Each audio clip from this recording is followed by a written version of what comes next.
Yine bu suvunu qara bu. Yine quyosh panel o'rnatilib beri. Quyosh paneldan suv chiqarib qo'ydilar ko'la. Bu Zekashdan yine balık hovuza yuvarib qo'yibmiz bunu. Assalomu alaykum. Assalomu alaykum, yaxshimisiz? Omon sog'ana. Yaxshimisiz? Baliq ko'lmi bu? Ava balık hovuz. Buna balık yuvardilar.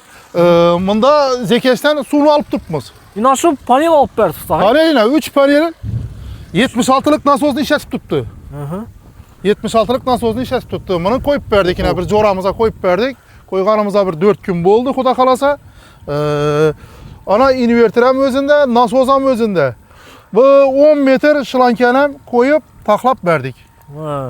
Shundan bunda skvojindan ham tortilsa bo'ladi ekanda, shunday. Skvojindan ham torttirib bo'ladi, Zekashdan ham olaveradi. Soatine 60 kub suv chiqarib beradi. Xo'p. Necha so'm bo'ldi shu turishi? Bu turishi 11,5 million pul bo'ldi. Hamma narsasi o'zlarimizdan 11,5 million pul bo'ldi. Tayyor ustavga tayyorlab berdingiz. Tayyor qilib berdik yana. Tutdi bo'ldi. Ana. Endi shuda nomerlari bo'ladi. Kim aynan shunday xizmatlar kerak bo'lsa, aloqa chiqarasizlar obunachilarimiz. Bizlarga murojaat qilaveringlar. Ko'rsatib boraveramiz. Hop, havo bulut-ku bu. Bulut ishlayveradimi? Bu quyosh bo'lmasa, meni sal ozg'ina bo'lsam ishlayveradi bu. Quyoshdan bir ko'zatib bering. Suv chiqarish yomon emas lekin. Quyosh bo'lmasa, meni sal ozg'ina bulut bo'lsam ishlab turibdi. Selga yorug'lik bo'lsa bo'ldi-da. Yorug'lik bo'lsa bo'ldi.